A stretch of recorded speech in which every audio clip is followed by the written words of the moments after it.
देती हो। तभी मालती झिझकते हुए रमेश से कहती है, सुनिए जी, आपसे एक बात कहूँ, बुरा तो नहीं मानेंगे ना? अरे नहीं नहीं, बेफिक्र होकर कहो। शादी से पहले मैं अपने मायके में नौकरी करती थी। मैं चाहती हूँ कि अब मैं फिर से नौकरी करना शुरू कर दूं। वैसे भी सारा दिन घर में बोर हो जाती हूँ। देखो मालती, तुम्हारे नौकरी करने से मुझे कोई ऐतराज नहीं है, लेकिन तुम्हें एक बात बता दूं, हमारे खानदान में आज तक कभी किसी औरत ने नौकरी नहीं की।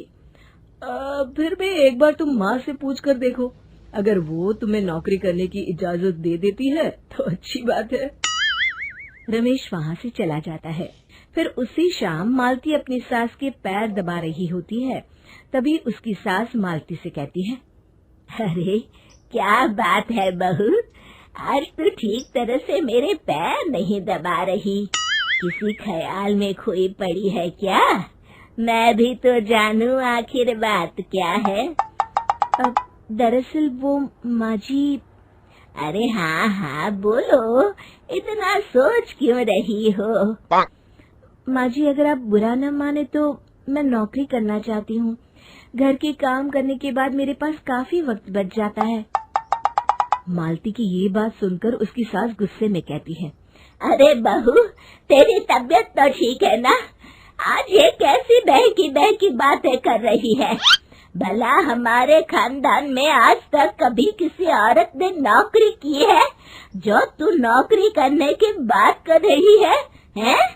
अरे बहू, तू क्या रिश्तेदारी में हमारी नाक कटाना चाहती है? जितना जल्दी हो सके अपने दिमाग से नौकरी का भूत उतार दे, और अब जा, जल्दी से रसोई में जा, खाना बनाने का वक्त हो रहा है। मालती मन मार कर खाना पकाने के लिए रसोई घर में चली जाती है। अगले दिन, नमस्ते माँ जी, कैसी हैं आप? अरे आओ आओ दिवाकर बेटा, बैठो, मैं तुम्हारे लिए चाय मंगाती हूँ। बहू, जरा एक कप चाय तो लेती आना। फिर दिवाकर एक फाइल खोलकर मालती की सास के सामने रख देता है। ये देखिए माँ जी, ये है पिछले महीने का हिसाब और ये रहे मुनाफे के रुपए। एक बार हिसाब देख लीजिए और इन कागजों पर अपने दस्तखत कर दीजिए। अरे दिवाकर बेटा, मैंने भला आज तक कभी तेरा हिसाब देखा है जो अब देखूंगी? ला बता, कहाँ दस्तखत करूं? तभी मालती चाय लेकर वहाँ आ जाती है और अपनी सास को बिना कागजातों को पढ़े इस तरह लापरवाही से दस्तखत करते हुए देखकर हैरान रह जाती है। अच्छा माँ जी, अब मैं चलता हूँ, फैक्ट्री में बहुत काम है। फिर दिवाकर वहाँ से चला जाता है। कुछ दिनों बाद मालती बाजार में कुछ सामान खरीद रही होती है। तभी एक बूढ़ा आदमी उसे आवाज देता है, अरे मालती बेटी, कैसी हो? मुझे पहचाना? मैं तुम्हारी कंपनी में मुनीम का काम करता हूँ। हाँ चाचा जी, मैं आपको बिल्कुल पहचानती हूँ। कहिए, कैसे हैं आप? मैं तो ठीक हूँ। कंपनी में कुछ भी ठीक नहीं चल रहा, यहाँ तक कि हमें ठीक वक्त पर तनख्वाह भी नहीं मिलती। ये आप क्या कह रहे हैं? अब क्या बताऊँ, आप लोग तो कभी हिसाब किताब देखने दफ्तर आते नहीं। मेरी मानो तो एक बार आप लोग दफ्तर आकर सारा हिसाब किताब देख लो, आपको असलियत पता चल जाएगी। अच्छा बेटी, अब मैं चलता हूँ, देर हो रही है। फिर वो बूढ़ा वहाँ से चला जाता है। वहीं दूसरी तरफ मालती घर पहुंचकर अपनी सास को सारी बात बताती है। तभी वहाँ रमेश भी आ जाता है, लेकिन मालती की सास मालती की किसी भी बात पर विश्वास नहीं करती। तभी रमेश कहता है, अरे माँ, बिना आग के कभी धुआं नहीं उठता। जब मालती इतना कह रही है तो हमें एक बार दफ्तर चलकर देख लेना चाहिए। वैसे भी हम लोग काफी दिन से अपने दफ्तर नहीं गए हैं।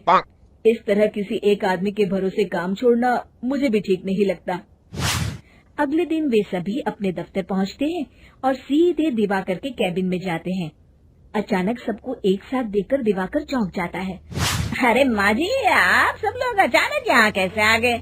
अगर कुछ काम था तो मुझे एक फोन कर दिया होता, मैं आपके घर आ जाता। तभी मालती की सास कहती है, अरे दिवाकर बेटा, आज मैं हिसाब देखने दफ्तर आई हूँ। जरा मुझे पिछले 6 महीनों का हिसाब दिखाना तो बेटा। दिवाकर घबराते हुए हिसाब की फाइल मालती की सास को देता है। मालती की सास फाइल लेकर मालती को देती है और कहती है, ले बहू, देख ले हिसाब। मालती फाइल को बड़े गौर से देखती है और अगले ही पल उसे सारी गड़बड़ी समझ में आ जाती है। वो अपनी सास से कहती है, माँ जी, मुनीम चाचा बिल्कुल सही कह रहे थे। हमारी कंपनी में पिछले 6 महीनों में जितना मुनाफा हुआ है, हमें उसका आधा पैसा भी नहीं मिला। यूँ समझ लीजिए कि 1 रुपये में सिर्फ चवन्नी ही हमारे हाथों में आई है। मालती की बातें सुनकर मालती की सास गुस्से से दिवाकर को पूछती है, क्यों दिवाकर, मेरी बहू जो कह रही है वो सच है? दिवाकर समझ जाता है आज उसका भांडा फूट चुका है। वो गिड़गिड़ाते हुए कहता है, मुझे माफ कर दीजिए माँ जी, मैं पैसों के लालच में अंधा हो गया था। अरे वाह दिवाकर, तू तो 1 नंबर का चोर निकला। इतने दिनों से मैं तुझ पर आंख बंद करके भरोसा करती रही और तू मुझे ही चुना लगाता रहा। अभी के अभी निकल यहाँ से और दोबारा अपनी शक्ल मत दिखाना। दिवाकर वहाँ से भाग जाता है। मालती की सास मालती को शाबाशी देते हुए कहती है, बहू, आज मैं समझ गई कि पढ़ाई लिखाई हमारी जिंदगी में कितनी जरूरी है। मैं बहुत किस्मत वाली